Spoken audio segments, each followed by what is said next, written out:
ولا شك أن محمدًا شمس الهدى إليه رغبنا مؤمنين فنشكر.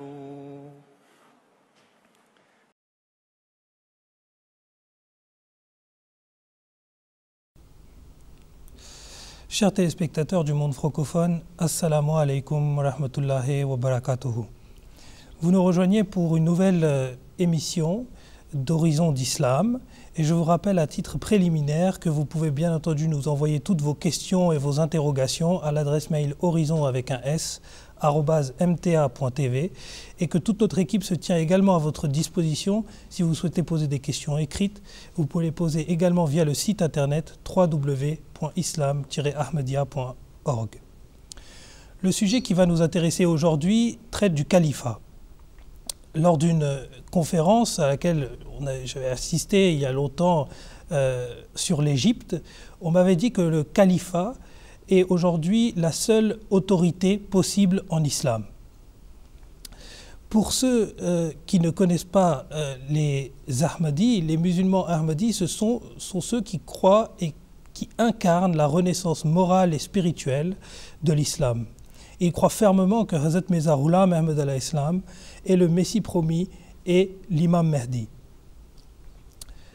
tel qu'il a été prophétisé par le saint prophète Mohammed Mustafa sallallahu alayhi wa sallam. Aujourd'hui, le thème qui va nous occuper tout le long, comme je viens juste de le dire, c'est le califat. On va essayer de retracer à travers deux émissions le califat d'antan et le califat d'aujourd'hui.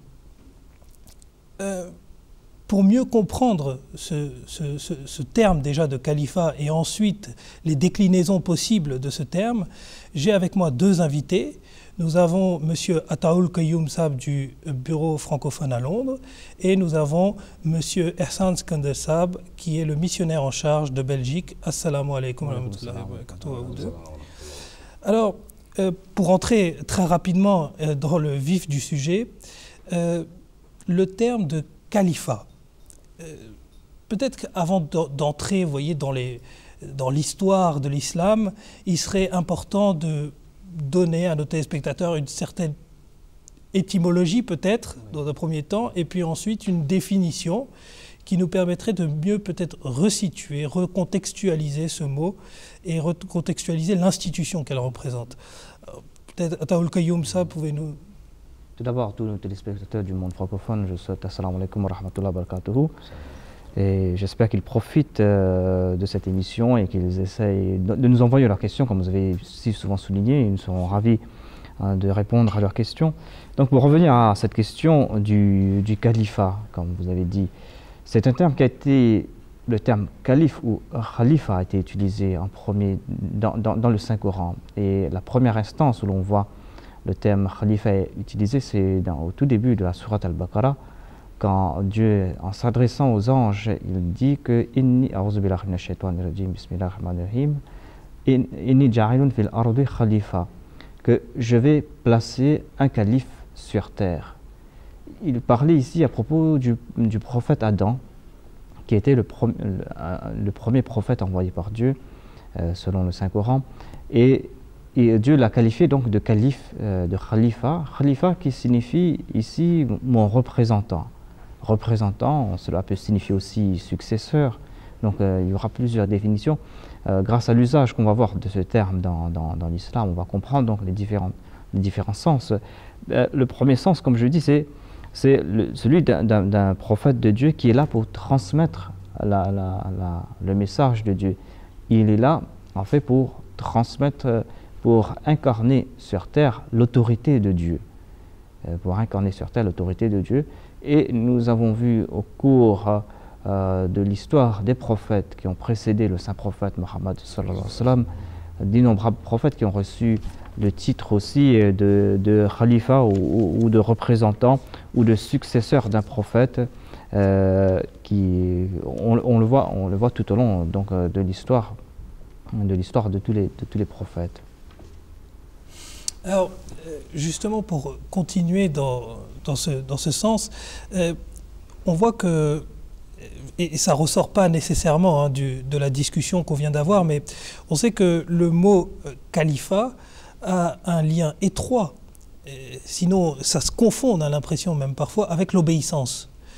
Est-ce que d'abord c'est le cas? C'est une question que je vais poser à Mawlabi Saheb. Est-ce que c'est le cas? Est-ce que califat se confond avec obéissance? Tout d'abord, salam alaikum wa rahmatullahi wa barakatuhu. Oui, bien sûr. Le califat est intimement lié à l'obéissance. Allah, le Très-Haut, est Rahman et Rahim. De par Rahmaniyat, il nous accorde des faveurs indépendantes de nos mérites. Par exemple, il donne l'air aux humains afin qu'ils puissent respirer et vivre, croyants ou athées. Alors, quand Allah il suscite un calife, c'est que on ne peut obéir si on ne se fait pas petit. Parce que si l'homme se prend trop grand ou plus bon que les autres, alors il ne peut plus obéir à personne. Il devient, comme les Saints Courants a décrit, quand Dieu a demandé aux anges de se soumettre à Adam, tout le monde se soumettait, sauf Iblis, parce qu'il dit « Moi, je suis meilleur qu'Adam, alayhi salam ». Le verset que Ataoul Kayoum Saheb avait cité tout à l'heure, c'est que Allah a créé Adam alayhi salam et il avait demandé aux anges aussi, parce qu'Allah dit « Wa'idh qala rabbi samar rahim » وَإِذْ قَالَ رَبُّكَ لِلْمَلَائِكَةِ إِنِّي جَاعِلٌ فِي الْأَرْضِ خَلِيفَةً. Alors, Allah a demandé l'obéissance d'abord. S'il n'y a pas l'obéissance envers les khilafat, alors le vrai sens du khilafat n'existe plus. Parce que s'il n'y a pas l'obéissance, les systèmes même s'effondrent. Et comme dans le passé, après le prophète Mohammed sallallahu alayhi wa sallam, nous avons vu comment ce système a été complètement disparu. Mais ça, je crois que nous aurons l'occasion tout à l'heure en parler. Mais l'obéissance est liée au khilafat, et khilafat est lié à l'obéissance. Donc, en réalité, la question que je me pose maintenant, c'est est-ce que parmi les califes bien guidés, il y avait un exemple justement de cette obéissance? Je ne sais pas, je poserai la question à Tal Qayyum Saab. Pour revenir, parmi les califes bien guidés, si je prends l'historique, les califes bien guidés, ce sont les 4 premiers califes qui ont succédé au saint prophète Mohammed Mustafa sallallahu alayhi wa sallam. Et le premier calife bien guidé, c'était Hadrat Abu Bakr Siddiq radhiyallahu anhu, qui était parmi les premiers à accepter le saint prophète Mohammed sallallahu alayhi wa sallam. Et nous voyons en lui cette obéissance indéfectible qu'il a prouvée à l'égard du saint prophète Mohammed sallallahu alayhi wa sallam tout au long de sa vie. Par exemple, quand le saint prophète sallallahu alayhi wa sallam s'était déclaré prophète, il est venu, il a accepté le saint prophète sallallahu alayhi wa sallam sans poser de questions, tout simplement parce qu'il avait vu dans le saint prophète toute sa véridicité. Quand le saint prophète Mohammed sallallahu alayhi wa sallam a demandé aux musulmans de contribuer pour la cause de Dieu, Hadrat Abu Bakr a fait preuve d'une obéissance indéfectible, encore une fois. Il a pris tout ce qu'il avait chez lui, il l'a porté, il l'a posé au pied du saint prophète Mohammed, lui, sallallahu alayhi wa sallam, et le saint prophète sallallahu alayhi wa sallam lui a demandé, mais qu'est-ce que vous avez quitté à la maison? C'est vrai, tout apporté. Il a dit, j'ai laissé à la maison, j'ai laissé Dieu et son prophète sallallahu alayhi wa sallam. Donc, le premier calife est l'exemple même de l'obéissance. Il a prouvé cette obéissance envers son maître, le saint prophète sallallahu alayhi wa sallam. Et dans un sermon que sa sainteté le calife Hadrat Mirza Masroor Ahmad a prononcé récemment, il a cité le Messie premier d'Islam qui demande à ses suivants voilà, c'est lui que vous devez prendre pour exemple, c'est-à-dire Hadrat Abu Bakr, dans son obéissance obéissance aveugle. Cela ne veut pas dire obéissance aveugle qu'on va nous demander de faire des choses qui sont interdites, parce que tout ce que le calife va dire, tout ce que le prophète va dire, il va nous dire de faire des choses qui sont marouf, qui sont bien. Il ne va jamais nous dire de faire quelque chose qui est mauvais. Donc, il faut prouver cette obéissance, et cette obéissance dont les exemples nous avons vus auparavant. Oui, je crois qu'il faut aussi ajouter qu'il y a un verset du Coran où Allah dit dans Surat Al-Imran, chapitre 3, verset 104, où Allah dit Bismillahirrahmanirrahim, wa'atasimu bihablillahi jami'an. C'est-à-dire, et cramponnez ensemble à la corde d'Allah et ne soyez pas divisés. Alors, il n'y aura pas de division quand il y a l'obéissance. L'obéissance envers Khilafat, c'est que quand vous tous vous cramponnez à cette corde. Et ça, le saint prophète Mohammed et ses compagnons nous ont enseigné. Ils ont pratiqué cette obéissance envers le saint prophète Mohammed. Ils ont vu en leur maître la bénédiction. Ils ont vu en leur maître l'existence d'Allah.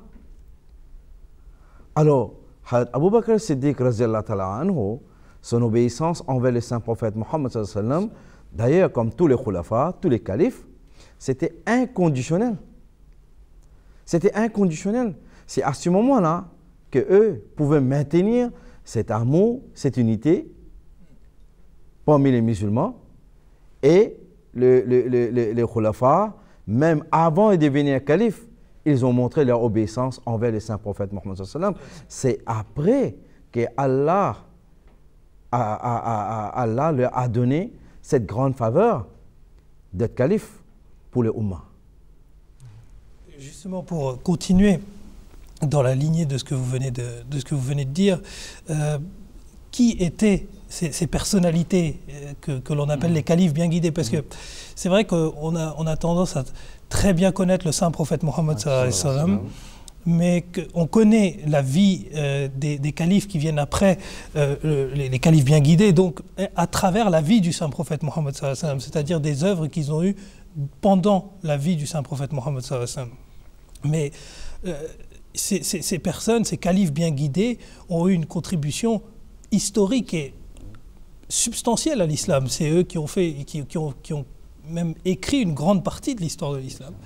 Alors, est-ce qu'on pourrait avoir justement des éléments, il ne s'agit pas de rentrer dans le détail, parce que, bien entendu, on fera des émissions spécifiques sur chaque calife, Inch'Allah, mais pour l'heure, en tout cas, juste quelques détails qui nous permettent de connaître ces personnalités et de poursuivre justement ce voyage que l'on fait vers les califats. Le califat est quelque chose d'essentiel à l'islam, parce que le calife, il est là pour continuer. Le calife d'un prophète, là on entre dans une autre définition, le calife d'un prophète, à l'instar des Khulafa'i Rashidin qui ont succédé au saint prophète Mohammed, ils sont là pour continuer la mission du prophète. Donc vous pouvez imaginer un peu ce qui s'est passé après le décès du saint prophète Mohammed. Ce qui s'est passé, c'est que le saint prophète est décédé, il était décédé, et ses compagnons étaient si bouleversés qu'ils ne pouvaient pas accepter qu'il est mort. C'était inconcevable pour eux. Lui qui était l'islam, lui qui incarnait l'islam, il est décédé. Certains de ses grands compagnons, à l'instar de Hadrat Omar, qui sera plus tard le deuxième calife, ils ne pouvaient pas croire. Il était terrassé par la douleur. Il a pris son épée dans la main. Il a déclaré que moi, je vais tuer celui qui va dire que le saint prophète est décédé. Non, il n'est pas décédé. Il reviendra pour châtier les hypocrites. Il n'est pas décédé. Et là, nous voyons les qualités de ce premier calife de Hadrat Abu Bakr, ces grandes qualités. Lui qui était le compagnon du saint prophète Mohammed, il a été même mentionné dans le Saint-Coran en tant que celui qui était dans la grotte en compagnie du saint prophète quand il quittait la Mecque. Et ce compagnon, il est parti dans la chambre où se trouvait la dépouille du saint prophète. il a embrassé sur son front, il a constaté que son ami qui l'avait accompagné, il est décédé, sallallahu alayhi wa sallam. Il a compris, c'était là un moment très très difficile. Imaginez un peu, les musulmans, les musulmans étaient à Mecque et Médine, ils étaient entourés par des tribus bédouins qui avaient accepté l'islam, certes, mais qui allaient commencer à se rebeller. Et là, il a pris les rênes de l'islam entre ses mains, ce calife. Il est parti voir les musulmans. Il a fait taire Hadrat Omar qui disait qu'il allait tuer les autres. Et il est monté sur la chaire et il a cité ce verset, le verset du Saint-Coran, où il est dit que Mohammed sallallahu alayhi wa sallam n'est qu'un prophète et que les prophètes qui l'ont précédé sont tous décédés et que lui aussi, s'il devait mourir ou s'il était tué, est-ce que vous allez vous retourner sur vos talons? Est-ce que vous allez abandonner l'islam? En citant ce verset, il a revigoré les musulmans. Il leur a donné cette direction encore une fois. Il leur a fait comprendre, voilà la voie à suivre.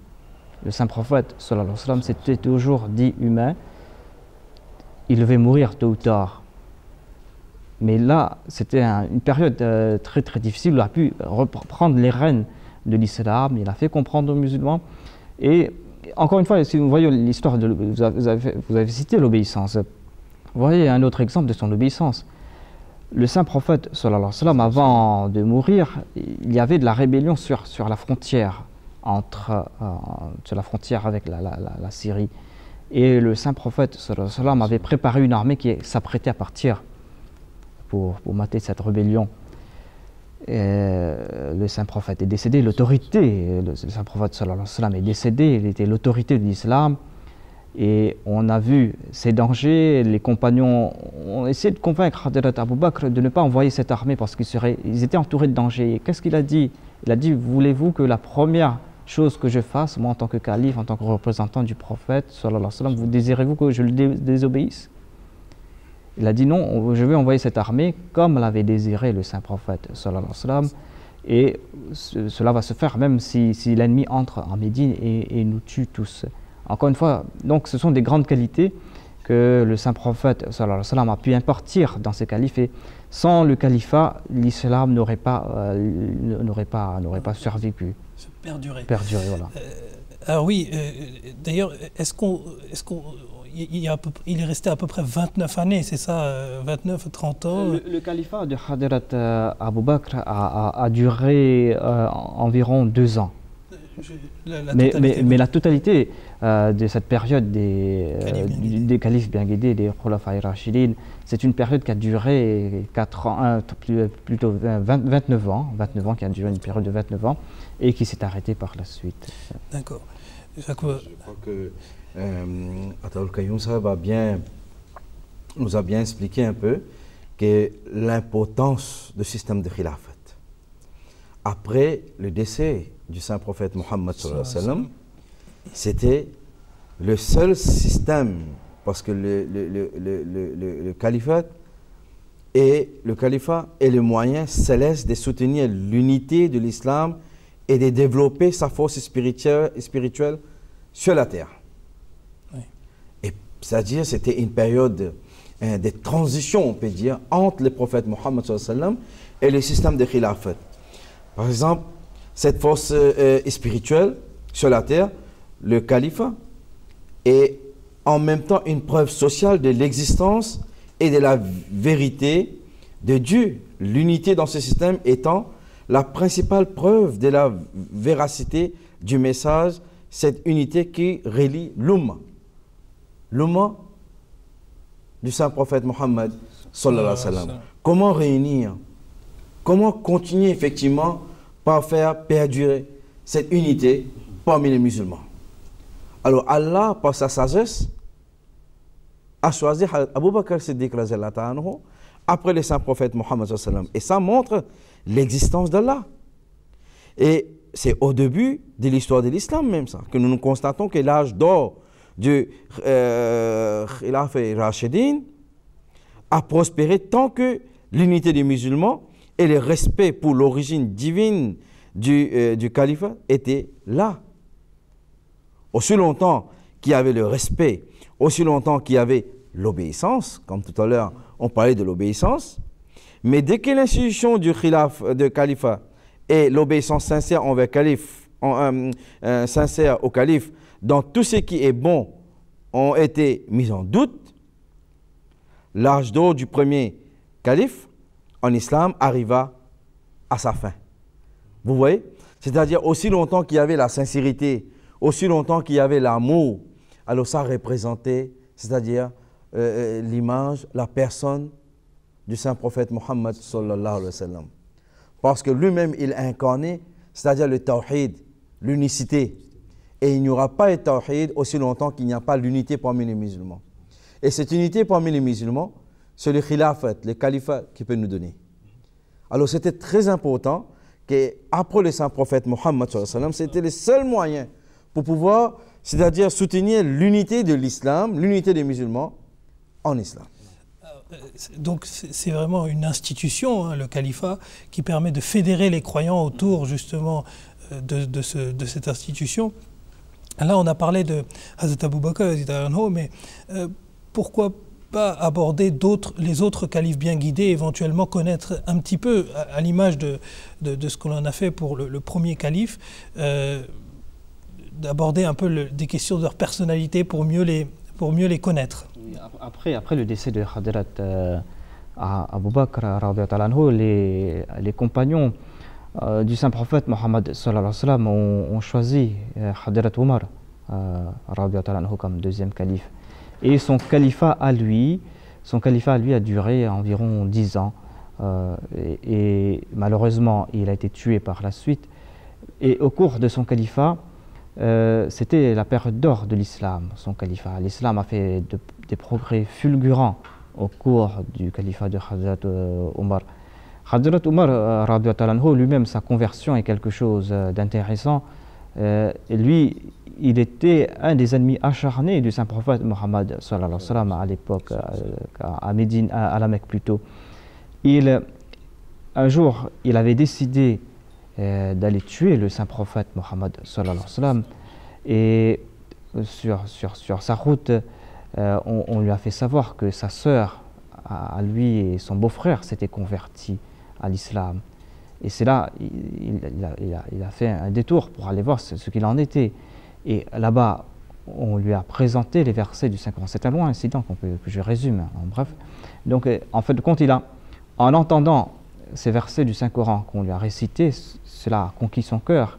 Et il est parti avec son épée, lui qui voulait aller tuer le Saint-Prophète Mohammed sallallahu alayhi wa sallam, il est parti pour se soumettre à l'autorité du Saint-Prophète Mohammed sallallahu alayhi wa sallam. C'était un autre grand miracle, parce que le Saint-Prophète Mohammed sallallahu alayhi wa sallam lui-même avait prié en ce sens. Et voilà donc ce grand compagnon, Hadrat Omar, qui a fait preuve aussi d'une grande obéissance envers le Saint-Prophète Mohammed sallallahu alayhi wa sallam, qui avait sa personnalité propre, mais qui a reflété les qualités de son maître, le Saint-Prophète Mohammed sallallahu alayhi wa sallam, son humilité.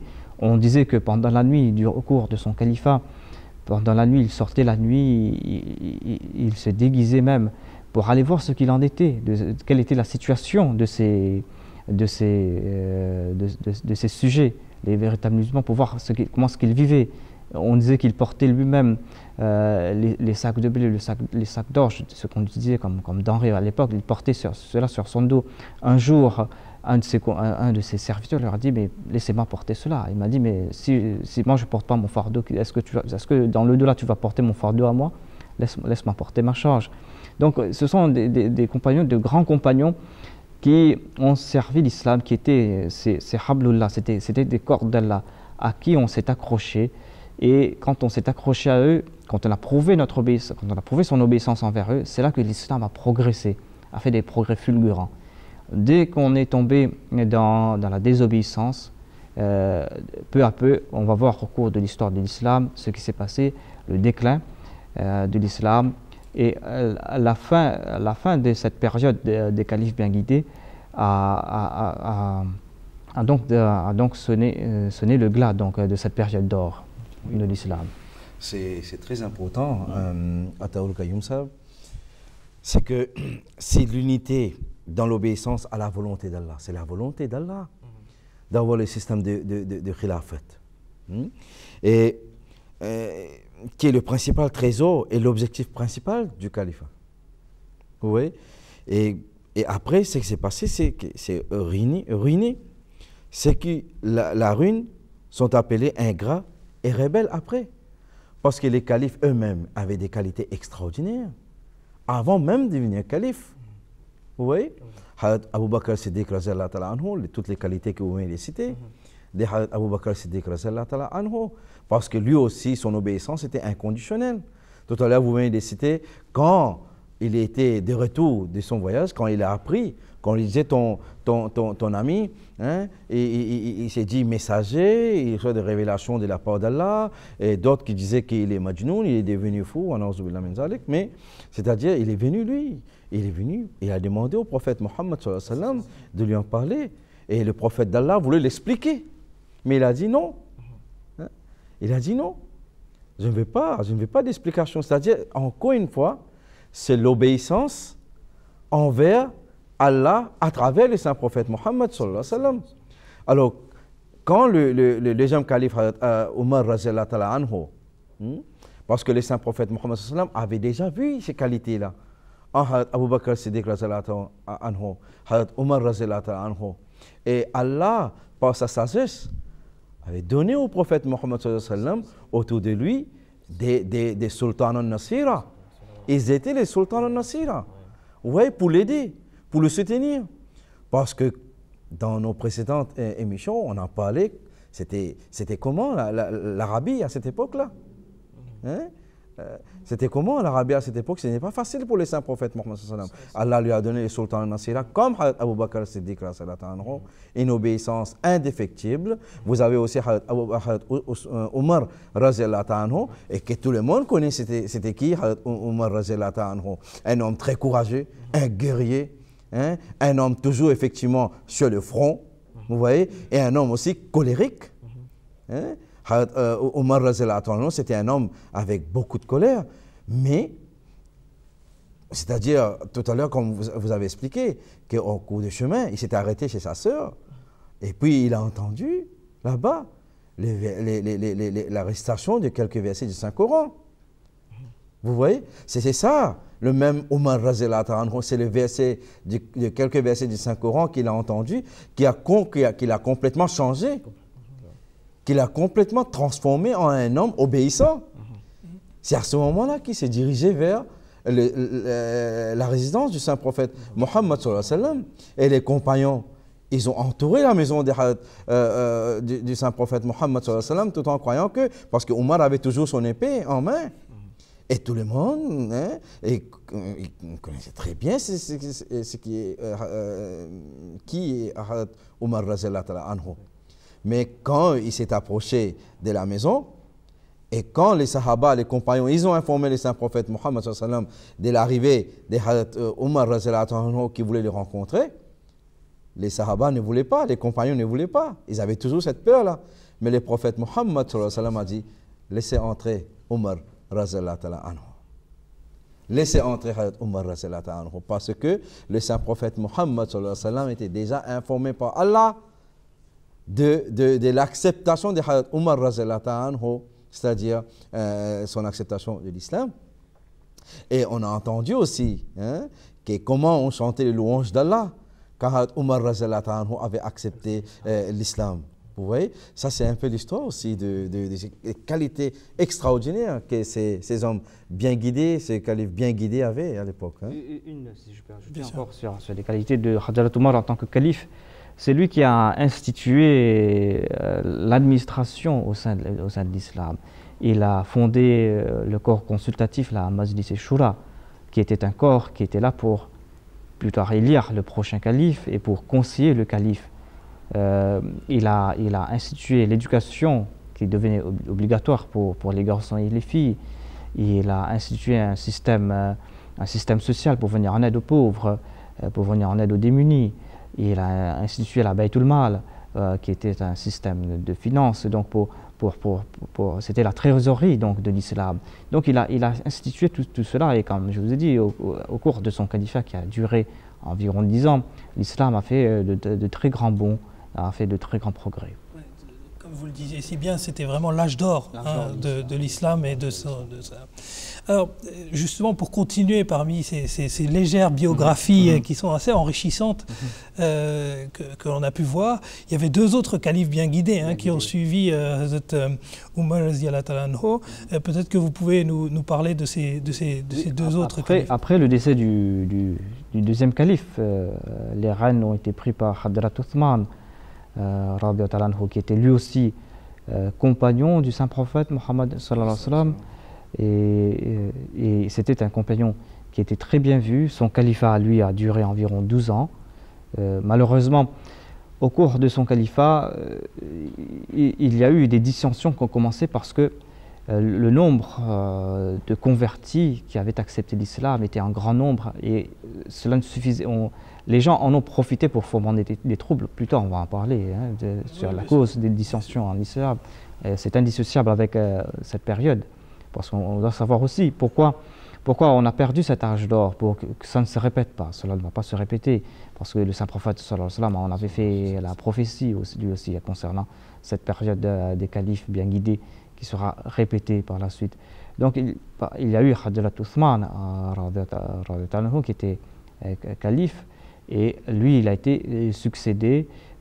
Une des grandes œuvres de Hadrat Uthman, c'était qu'il avait réuni le Saint-Coran, le Saint-Coran pour en former une copie standard du Saint-Coran, pour que cela soit utilisé partout, parce que l'islam a commencé à se répandre. C'est là une des plus grandes œuvres de Hadrat Uthman qui avait accompli.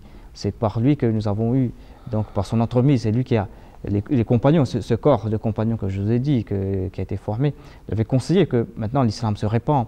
Il y a plusieurs prononciations de l'arabe diverses. Donc il a formé, il a donc réuni tout le Coran et il a formé une seule copie standard qui a été envoyée partout dans tout l'empire musulman qui commençait à s'élargir.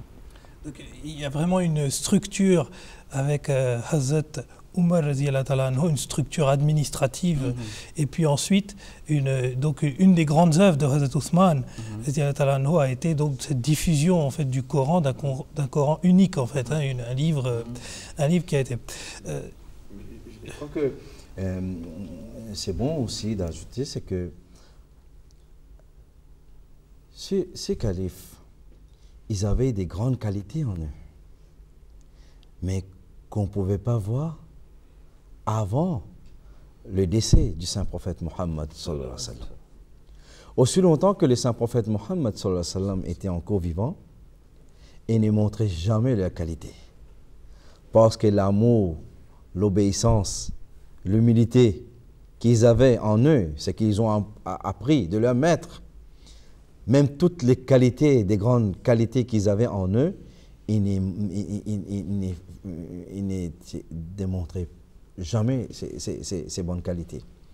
Mais après, quand ils ont pris c'est-à-dire les rênes en main, c'est à ce moment-là qu'on a vu en eux des grandes qualités qu'eux ne montraient jamais quand le prophète Mohammed sallallahu alayhi wa sallam était encore vivant. C'est là encore l'obéissance, l'amour et le respect qu'ils avaient envers les saints fondateurs de l'islam, le saint prophète Mohammed sallallahu alayhi wa sallam.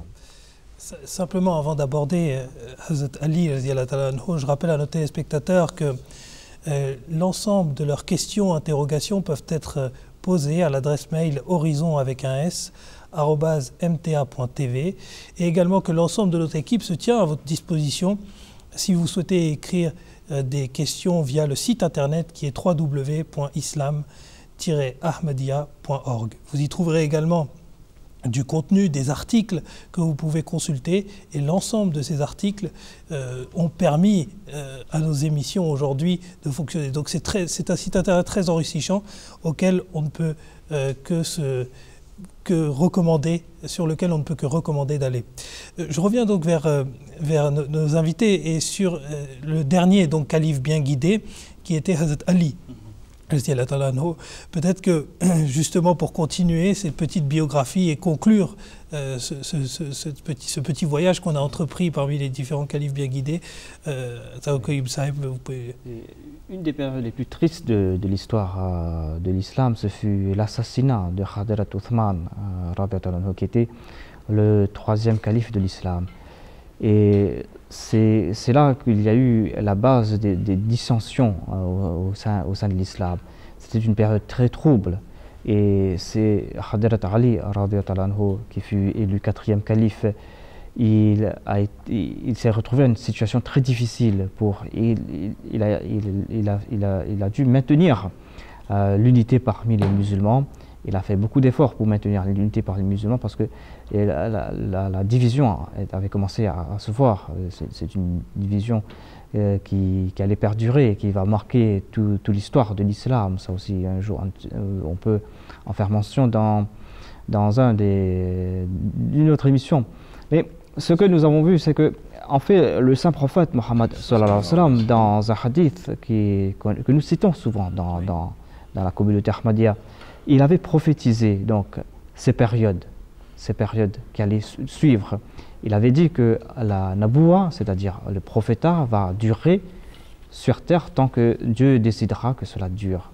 C'est-à-dire que sa personne, lui, il va vivre tant que Dieu vivra. Ensuite, il va mourir. Ensuite, il sera succédé par une période de al-khilafa al-minhaj al-naboua, c'est-à-dire le califat qui est basé sur les préceptes du prophétat. Et nous voyons que les 4 premiers califes, c'était des califes qui avaient suivi les préceptes du saint prophète Mohammed sallallahu alayhi wa sallam.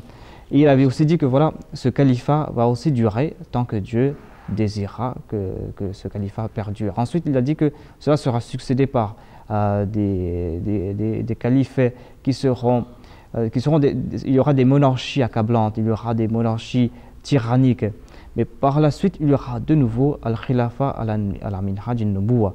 Il y aura de nouveau ce califat qui sera basé sur les préceptes du prophétat qui sera établi. Ensuite, le saint prophète s'est tu. Il n'a rien dit, il n'a rien ajouté. Cela veut dire que ce califat allait perdurer. Cette deuxième phase du califat basé sur les préceptes du prophétat allait perdurer au sein de l'islam.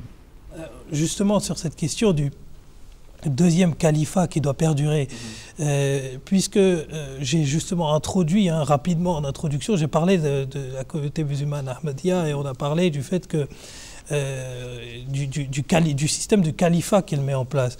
Mais avant même d'entrer peut-être dans le système du califat qu'a mis en place l'Ahmadiyya, qui fera l'objet de notre deuxième émission justement qui porte sur ce thème, peut-être pourrons-nous déterminer, rappeler en grande ligne qu'est-ce que l'Ahmadiyya, qu'est-ce que le Messie promis, qu'a-t-il apporté, et pour que ça permette éventuellement une introduction en douceur, si vous voulez, de notre prochain thème. Voilà, la Jamaat islamique Ahmadiyya n'est pas une communauté, une Jamaat fondée par les hommes, mais c'est une Jamaat fondée par un maître d'Allah lui-même.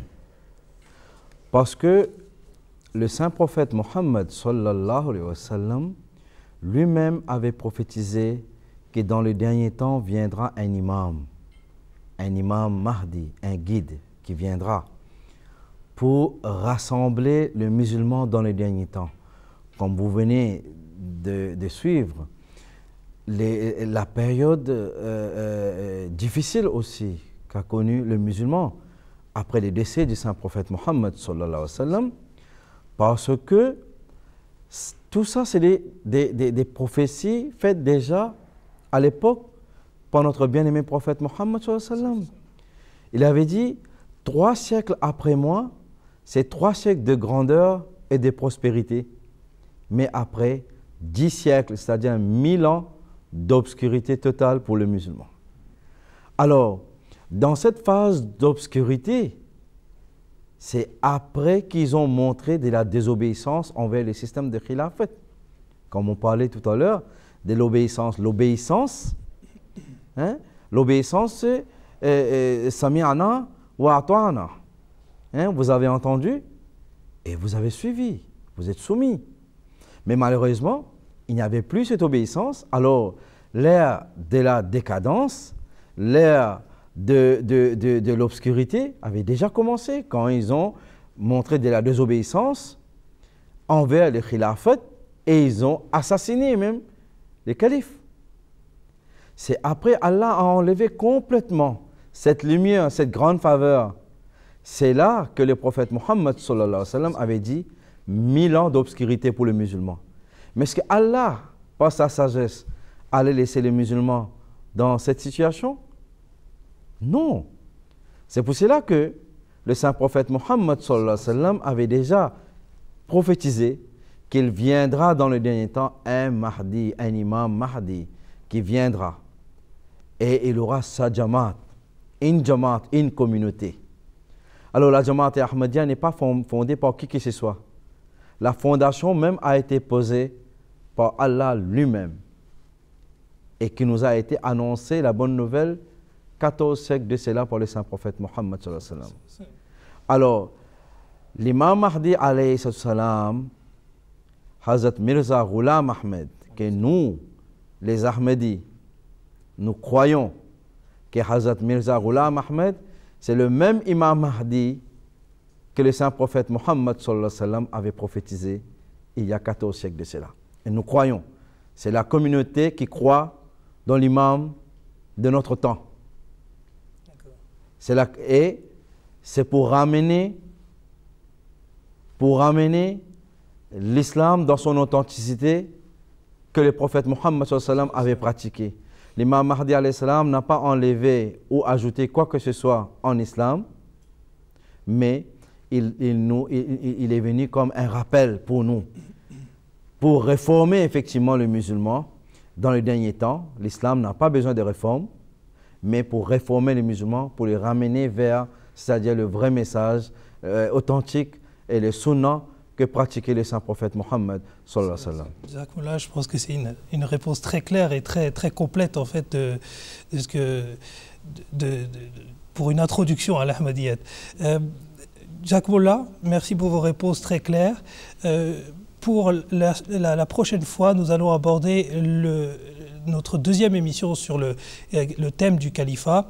Et ce thème sera bien entendu orienté sur le califat actuel, sur le califat que les musulmans ahmadis croient. Et il est nécessaire de rappeler quelques fondamentaux à la fin de cette émission. C'est que ce dont on a parlé finalement, c'est ce verset du Saint-Coran qui le résume assez bien. Cramponnez-vous fermement à la corde d'Allah. Et cramponnez-vous fermement à la corde d'Allah lorsque elle se matérialise par le biais de l'institution du khilafat ou du califat. Eh bien, c'est cette institution qui permet de fédérer les gens, qui permet d'unir les gens.